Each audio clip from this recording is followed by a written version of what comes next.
Hi. She's very scared. Tell me what's going on. Well, I'm a Christian, and my parents are Muslim. They're extremely devout, and they can't know about my faith. Well, they do now, but they've threatened to kill me. I don't know if you know about honor killing, but this faith that you guys don't understand. Islam is very different than you guys think. They have to kill me. My blood is now halal, which means that because I am now a Christian, I'm from a Muslim background, it's an honor. If they love God more than me, they have to do this. And I'm fighting for my life. You guys don't understand. They don't understand. What did your father say to you? He said he would kill me, or I'm sent back to Sri Lanka where they put me in asylum. He said they go crazy. It's okay. Calm down. I ran away from home. I wrote my parents a note. I said, I refuse to deny Jesus and He's my Lord and Savior. And I pray you find His forgiveness and mercy, and I love them both dearly. I wrote that, but they never showed it to the police officers. They want me back home. I can't go back to Ohio. You guys don't understand that community. That I will die within a week. Like, my life is at stake. But my dad threatened me. I was ready to die. These were my thoughts, that I'll be a martyr for Christ. Let it be so. But the Lord led me here somehow through His grace. I rode on a bus for 27 hours to 30 hours to get here, and so it's been God's hand protecting me the entire time. And but I'm fighting for my life, so if prayers are appreciated. I don't know what. Today's my birthday, my 17th birthday, and I might even die. I don't know what's gonna happen to my own life. Like, can you tell me why you ran away? I was threatened by my dad. When my dad found out, I had a Facebook. That's how he found out. And phone calls from the Muslim community started coming in with emails, and he confronted me, and I had a laptop, and he took that laptop and he waved it in the air, and he was about to beat me with it. And he said, if you have this Jesus in your heart, you're dead to me. You're not my daughter.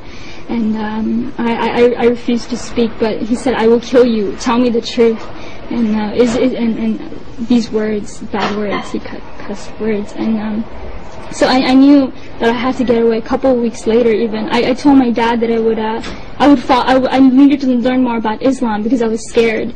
And I said that because when I had come to know the Lord, I dropped everything about Islam. I mean, I had to hide my Bible for years.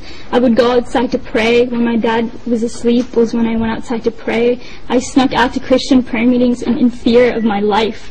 And finally this day had come where I was confronting my dad.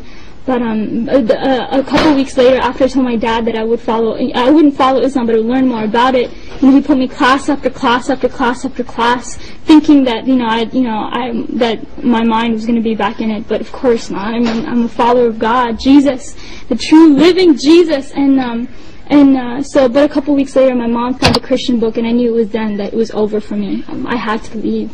How did you end up in Florida here? Here? What happened is that night I had to leave, so I left that Saturday night, was it? It was Saturday night in the morning. I left to go to a friend's house, and I asked her, I begged her to take me to a church. I needed to get to church. I needed to pray. I needed to seek the Lord to know what to do. And so that entire day from 7 in the morning to late at night, I prayed and prayed and prayed, and finally I was able to get a ride back home to the person's house. And then I stayed there Sunday night, because my dad was coming back home from his trip that night. And so I stayed there that night, and I just left. I hitchhiked to a bus station, and I got a ticket to Florida because I had met them through a prayer ministry on Facebook. And this was the farthest away from Ohio, and you don't understand. If I had stayed in Ohio, I wouldn't be alive. And so I was able to do that, and I called them from on the bus. I used random, nice people there that I was able to talk to, and I used their phone to call them, and then I came here. Has there been any type of killings at all in your family? Have you ever seen anything like that? I'm not sure, but in 150 generations in my family, no one has known Jesus. I am the first one. So imagine the honor in killing me.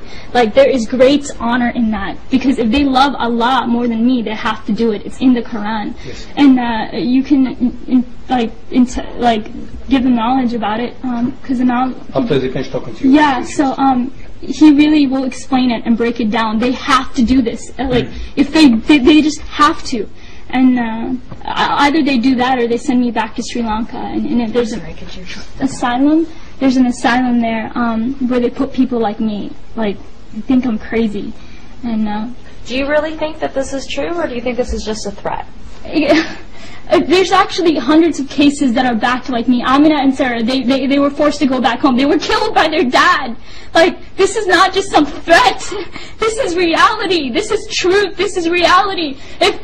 How many more cases? If you want, there's case after case. There's hundreds of them. I am one. I am one of hundreds. They have to. You guys don't understand. They have to. I don't know what else to say, but they have to. If you want proof, there's hundreds of cases that can validate my story. Even my friends and people from back home, they knew what would happen to me. My own brother knew about my faith, and yet he didn't tell my dad. What does that say? He knew the consequences. He knew. So what do you want at this point now? I want to be with them. I want to be free from my parents. I want to be free. I want to worship Jesus. I want to go to church on Sundays and read my Bible and say Jesus is alive whenever I want to. You guys talk about religious freedom? No, I don't have that. I want to be here and I want to worship Jesus freely. That's what I want. I don't want to die.